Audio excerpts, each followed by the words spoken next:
Hello friends, welcome to yes classes. Friends, आज हम पढ़ने वाले हैं भारतीय इतिहास के महत्वपूर्ण टॉपिक महाजनपद काल को। इनके वन लाइन प्रश्नों को पढ़ने वाले हैं। वीडियो को स्टार्टिंग से पूरा लास्ट तक ज़रूर से देखिएगा ताकि आपके परीक्षाओं में यहाँ से हेल्प हो सके। अगर अभी तक आपने हमारे चैनल को सब्सक्राइब नहीं किया है तो जल्दी से जाएं, चैनल को सब्सक्राइब करें, वीडियो को लाइक भी करें। आज का जो टॉपिक है वो महाजनपद काल है। इसका जो काल रहा है वो 600 ईसा पूर्व से 325 ईसा पूर्व तक रहा है। और इसका पहला प्रश्न है, मगध के सबसे प्राचीन वंश का संस्थापक कौन था? मगध के सबसे प्राचीन वंश का संस्थापक कौन था? बृहद्रथ था। बिंबिसार का संबंध किस वंश से था? तो बिंबिसार का संबंध हर्यक वंश से था और बिंबिसार ने ही हर्यक वंश की स्थापना की थी। अगला है, हर्यक वंश के किस शासक को कुड़िक कहा जाता था? कुड़िक कौन से शासक को कहा जाता था? अजातशत्रु को कहा जाता था, जो कि बिंबिसार का पुत्र था। अगला है, किस शासक ने गंगा व सोन नदियों पर पाटलिपुत्र नामक नगर की स्थापना की थी? तो गंगा और सोन और गंडक, इन तीनों नदियों के किनारे पाटलिपुत्र नामक नगर की स्थापना उदयन ने की थे और उदयन ने पाटलिपुत्र को अपनी राजधानी भी बनाया था। सिकंदर महान की मृत्यु कब और कहाँ हुई थी? तो कब हुई थी? 323 ईसा पूर्व में बेबीलोन, इराक में हुई थी। सिकंदर महान ने भारत पर आक्रमण कब किया था? तो सिकंदर महान ने भारत पर आक्रमण 326 ईसा पूर्व में किया था। सिकंदर का मुख्य युद्ध किसके नाम से जाना जाता है? किस नाम से जाना जाता है? तो हाइडेस्पीज या झेलम के युद्ध के नाम से जाना जाता है। सिकंदर के युद्ध का महत्व क्या था या क्या है? यूरोप से भारत के लिए थर मार्ग खोला गया था। जब सिकंदर का जो ये युद्ध हुआ था हाइडेस्पीच का, इसमें यूरोप से भारत के लिए थल मार्ग खुले थे। भारत में सिकंदर का मुख्य युद्ध किसके साथ हुआ था? तो पोरस के साथ हुआ था। सिकंदर का मुख्य युद्ध पोरस के साथ हुआ था, हाइडेस्पीच का जो युद्ध था। पाली ग्रंथों में गांव के मुखिया को क्या कहा गया है? पाली ग्रंथों में गांव के मुखिया को भोजक कहा गया है। उज्जैन का प्राचीन नाम क्या था? तो बताइएगा, उज्जैन का प्राचीन नाम क्या था? अवंतिका था। नंदवंश का संस्थापक कौन था? नंदवंश का संस्थापक महापद्म नंद था और महापद्म नंद को सर्वछत्रांतक अर्थात क्षत्रियों का नाश करने वाला और भार्गव, इसकी दो उपाधियां थी। भार्गव का अर्थ होता है दूसरे परशुराम के अवतार। महापद्म नंद को ये दो उपाधियां दी गई थी। प्राचीन भारत में पहला विदेशी आक्रमण किसके द्वारा किया गया था? तो प्राचीन भारत में पहला विदेशी आक्रमण ईरानियों द्वारा किया गया था। मगध की प्रथम राजधानी कौन सी थी? तो मगध की प्राचीन राजधानी गिरिव्रज या राजगृह थी। बिंबिसार के काल में या बिंबिसार ने अपनी राजधानी राजगृह को बनाई थी, जो कि ये 7 पहाड़ियों से घिरी हुई थी।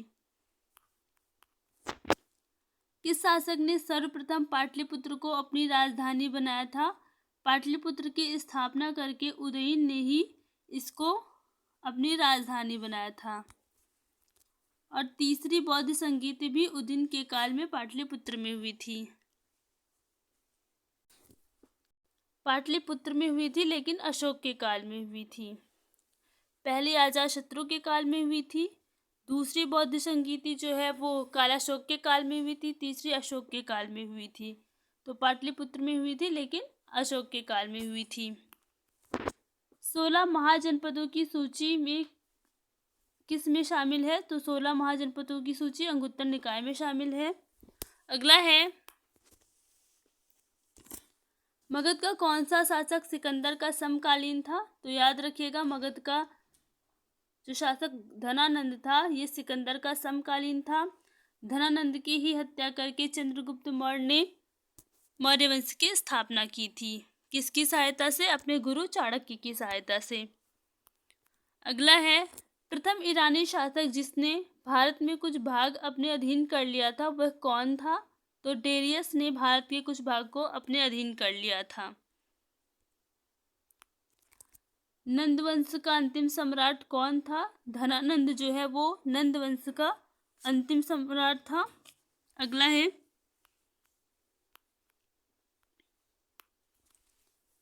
किस शासक ने अवंती को जीतकर मगध का हिस्सा बनाया था?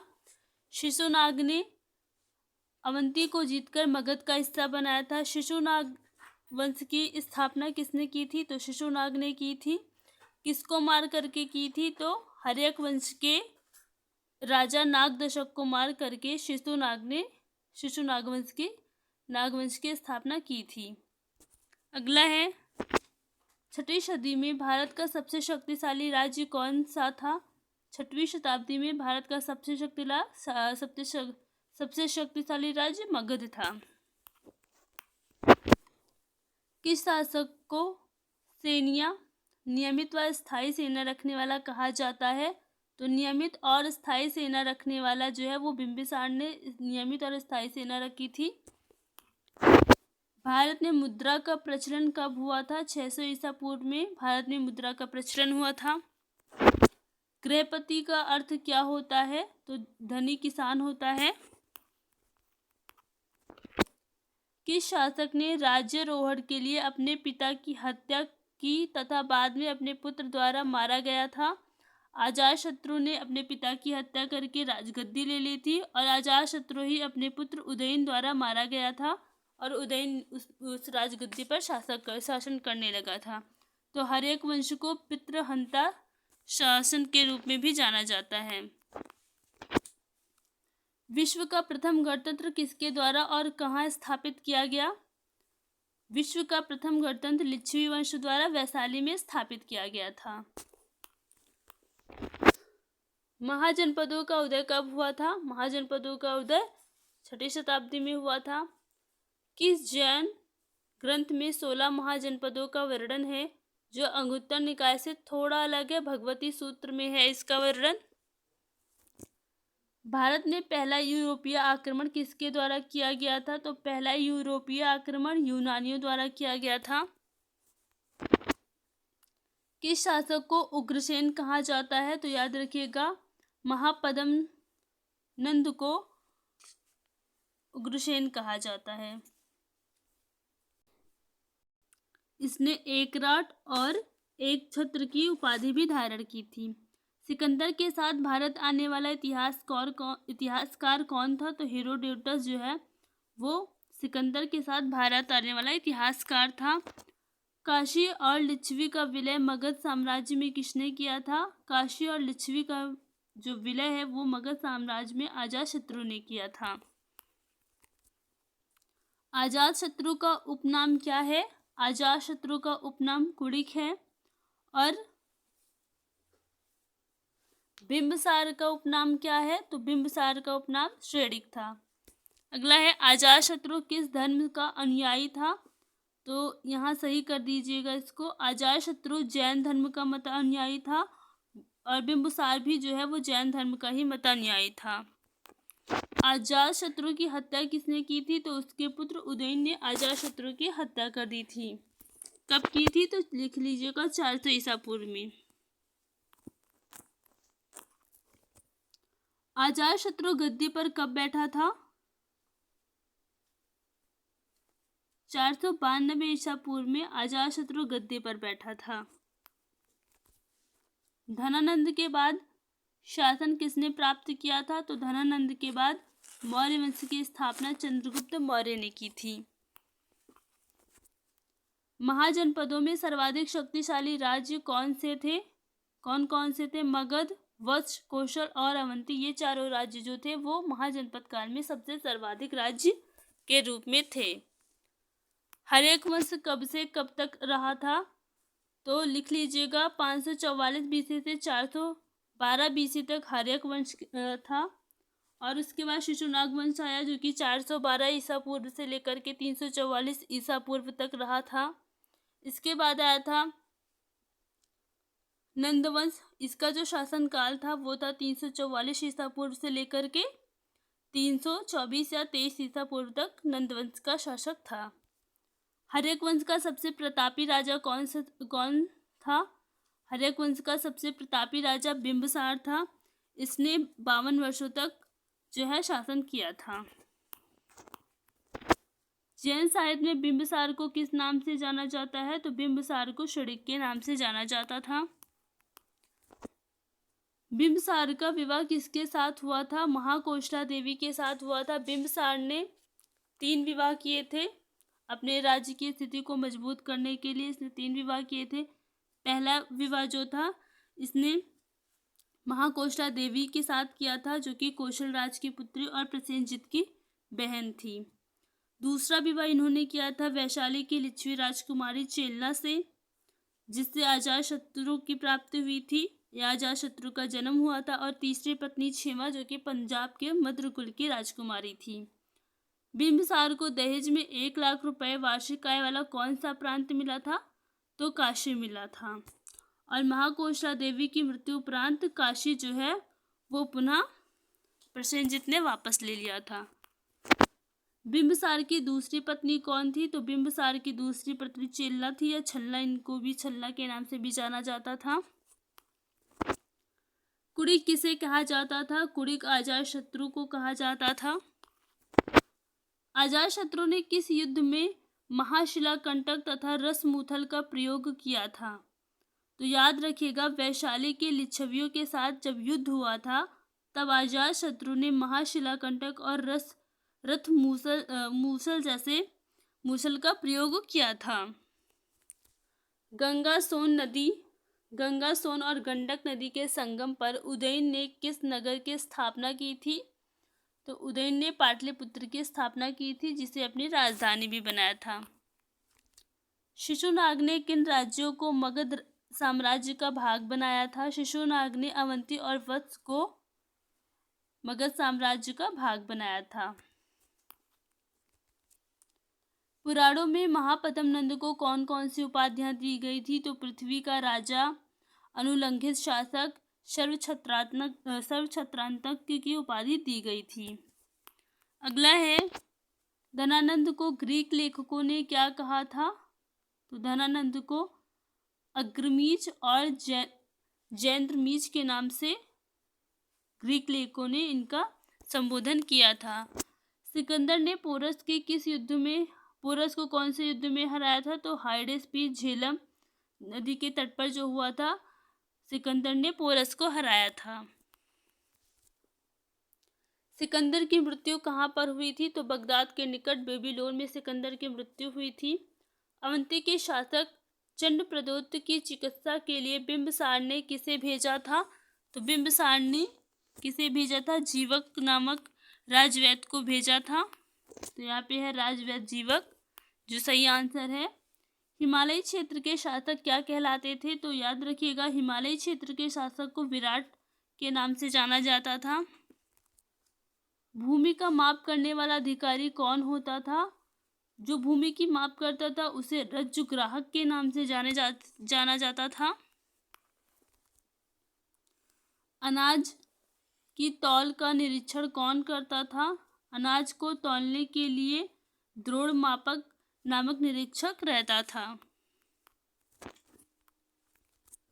महाजनपद काल में कर एकत्र करने वाला अधिकारी क्या कहलाता था? जो टैक्स लेता था उस अधिकारी को बलि साधक के नाम से जाना जाता था।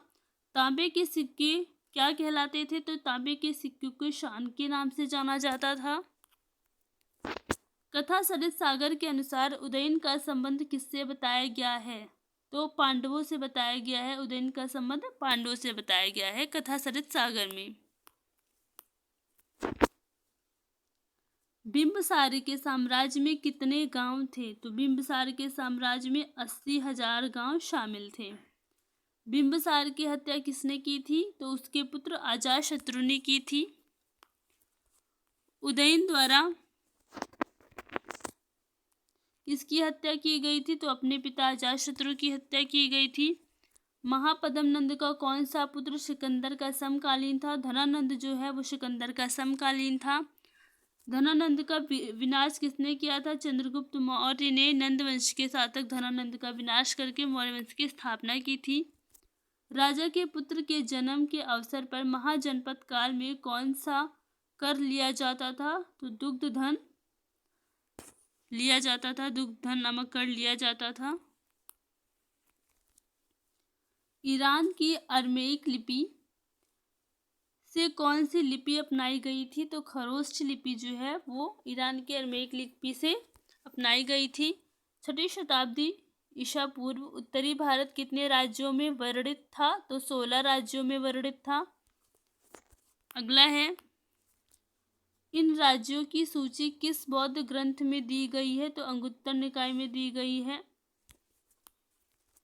16 राज्यों की सूची किस जैन ग्रंथ में दी गई है? तो भगवती सूत्र में 16 राज्यों की सूची का वर्णन है।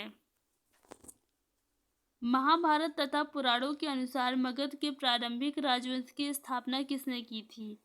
महाभारत और पुराणों के अनुसार मगध के प्रारंभिक राजवंश की स्थापना बृहद्रथ ने की थी। बृहद्रथ के पुत्र का नाम क्या है? जरासंध है। अजातशत्रु को भगवान बुद्ध की वंदना करते हुए किस स्तूप की वेदिका पर दिखाया गया है? तो बरहुत के स्तूप पर दिखाया गया है, जो कि मध्य प्रदेश के सतना जिले में स्थित है। पुराण और दिव्य वदान में काला शोक का उल्लेख किस नाम से है? तो काला शोक को काकवर्णा के नाम से भी जाना जाता है, जिसका वर्णन पुराणों और दिव्य वदान में किया गया है। बौद्ध ग्रंथ अंगुत्तर निकाय के अनुसार महाजनपदों में महाजनपद अंग की राजधानी कहाँ थी? तो चंपा में थी। चंपा के प्रमुख शासक कौन थे? तो चंपा के प्रमुख शासक याद रखिएगा ब्रह्मदत्त थे।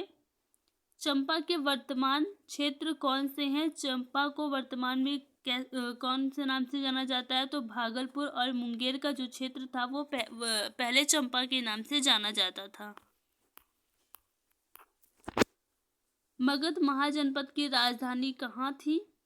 मगध में बिंबिसार और अजातशत्रु के समय पर जो राजधानी थी वो राजगृह या गिरिव्रज के नाम से जाना जाता था। तो गिरिव्रज के नाम से या राजगृह थी वो थी।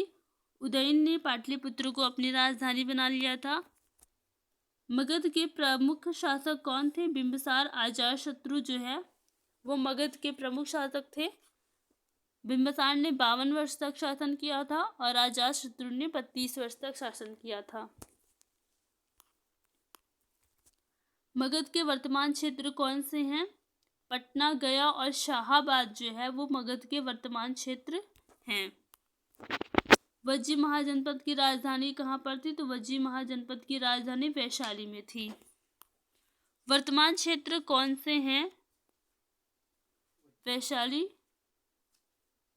उत्तरी बिहार के जिले। इसमें पूछा मगध के वर्तमान क्षेत्र कौन से हैं? तो वैशाली और उत्तरी बिहार के जिले जो है वो मगध के क्षेत्र थे। काशी महाजनपद की राजधानी कहाँ थी? काशी महाजनपद की राजधानी वाराणसी में थी। अजातशत्रु ने इसे किस राज्य में मिलाया था? तो यहाँ पे उस जगह का नाम गायब है। वत्स महाजनपद की राजधानी कहाँ थी? वत्स महाजनपद की राजधानी कौशाम्बी में थी। वत्स के प्रमुख शासक कौन थे? तो वत्स के प्रमुख शासक उदयन थे। वत्स के वर्तमान क्षेत्र कौन कौन से हैं? तो इलाहाबाद व मिर्जापुर जो है वो वत्स के वर्तमान क्षेत्र के रूप में जाने जाते हैं। मल्ल महाजनपद की राजधानी कहाँ पर थी? तो पावा और कुशीनारा जो है वो मल्ल महाजनपद की राजधानी थी। पांचाल महाजनपद उत्तरी की राजधानी कहाँ पर थी? तो अहिच्छत्र जो है वो पांचाल महाजनपद की राजधानी के रूप में जानी जाती थी। पांचाल महाजनपद जो दक्षिणी था की राजधानी कहाँ पर थी? तो काम्पिल्य में पांचाल महाजनपद की राजधानी थी।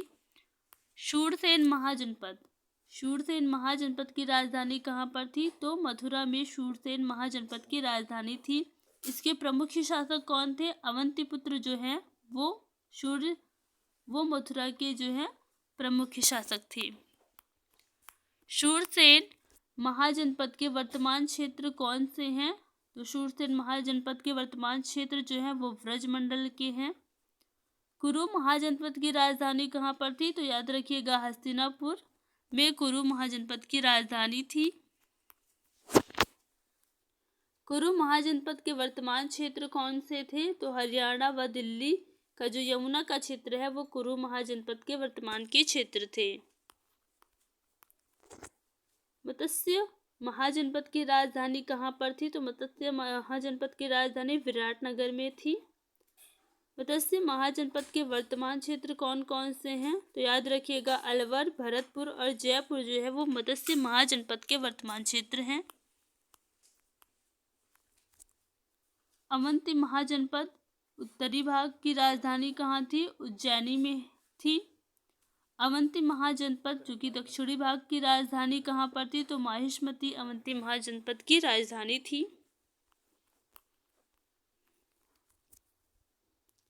चंडप्रद्योत जो कि शिशुनाग हैं, शिशुनाग ने अवंती को किस राज्य में मिलाया था? तो शिशुनाग ने अवंती को मगध राज्य में मिलाया था। अवंती महाजनपद का वर्तमान क्षेत्र कौन सा था? तो याद रखिएगा अवंती महाजनपद का वर्तमान क्षेत्र मालवा के नाम से जाना जाता था या आज जाना जाता है।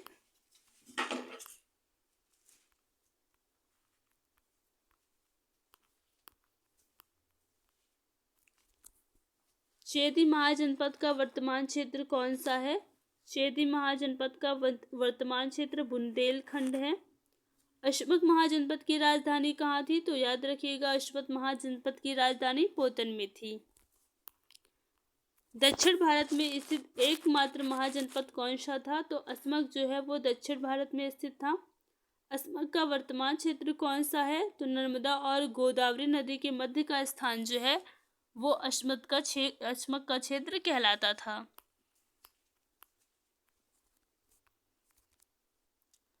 गांधार की राजधानी कहाँ थी? तक्षशिला। गांधार की राजधानी तक्षशिला में थी। गांधार इसके प्रमुख शासक कौन थे? गांधार के प्रमुख शासक पुष्कर सारिन जी थे। गांधार के वर्तमान क्षेत्र कौन से थे? तो पाकिस्तान व अफगानिस्तान का पूर्वी क्षेत्र जो है वो गांधार का वर्तमान क्षेत्र था है। कंबोज महाजनपद की राजधानी कहाँ थी? कंबोज महाजनपद की राजधानी राजपुर या हाटक में थी। वर्तमान क्षेत्र। अगर आपको हमारी क्लासेस पसंद आई हो तो वीडियो को लाइक कीजिएगा, चैनल को सब्सक्राइब कीजिएगा। धन्यवाद। मिलते हैं नेक्स्ट वीडियो में।